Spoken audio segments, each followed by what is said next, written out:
Hey guys, and welcome back! Today, we are going to be talking about immersion, that illusion where nothing but the game exists, and we find ourselves completely enveloped in the story. Before we get started, there's an incorrect thought concerning immersion which I would like to address. A lot of gamers I talk to think that immersion is when the graphics are so good we can't tell the difference between the virtual world and the real one. This is not the case. While good graphics help, they are not the be-all end-all.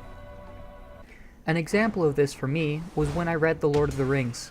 I was reading a book and still experienced immersion. The world around me faded away to nothing but the next word on the page. I was able to be fully immersed in a book, a form of media without any graphics whatsoever. Immersion is a lot more than just a pretty game. Rather, it is an extension of what makes games fun, and is a voluntary illusion that we create subconsciously.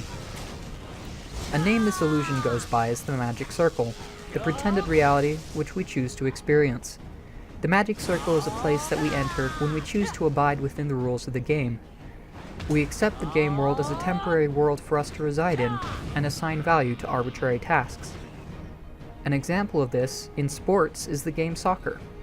In essence, the goal of the game is to kick the ball into a net. This is given value within the magic circle as being worth points, even though kicking a ball into a net has no real-world value. Once we are inside the magic circle, as we focus on our task, we experience a phenomenon many of us call being in the zone. This is a deeper state of play where we don't have to think about what we are doing, we just do. We act, we exist within the game. This state is beneficial for decompressing our minds and letting go of worries, but it is also highly addictive. That is a topic for another video. Being in the zone is a state of immersion, and according to some researchers, it can be broken down into two key components: spatial presence and flow. Spatial presence is the illusion of being in the game world. This is that point when our senses are no longer focused on the world around us, but are rather focused on the world within the game. We find that we are feeling what the game characters are feeling, seeing the world through their eyes, and existing not as ourselves playing the game, but as the game character in their world. Graphics can play a key part in this, as staring at some ugly squares isn't likely to be immersive. Games that can capture us with the beauty of their world are fantastic for pulling us into them, and causing us to exist within the same space as the game. However, this is not true of all games. An example of this is Undertale. Quite frankly, the graphics are crap. As I do not own the game, I don't have any footage of this one, so I apologize for that, but from hearing others talk about it, the graphics do not matter. It pulls you in and immerses you regardless. Games do not require good graphics, but they certainly help. Flow is the mental state where we are entirely focused on our task. The controller fades away, and we are just acting and reacting based upon the world itself. We no longer have to think about what we want to do.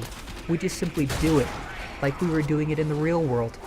When this happens, there is no barrier between us and the game, and moving in the game is more comfortable than even in real life. We are able to react instantaneously to threats, move freely through a complex world, and completely demolish our competition. We no longer have to think, we just simply have to be. Releasing a chain of combos, or accomplishing a complex sequence of motion are just as easy as breathing, and we are no longer trying to think about what to do next. Rather, we are just moving. However, this illusion is very fragile, and can be shattered in an instant. A cutscene, a menu, mom tapping on our shoulder, even an unexpected enemy can yank us out of the zone and leave us wondering what had just happened. This is the part of immersion that sucks, having to come out of it.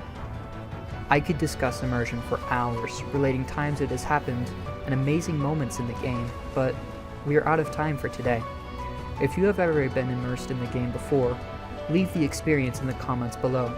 I hope you enjoyed this video, and if you did, don't forget to hit like and be sure to subscribe for more content like this. Have fun!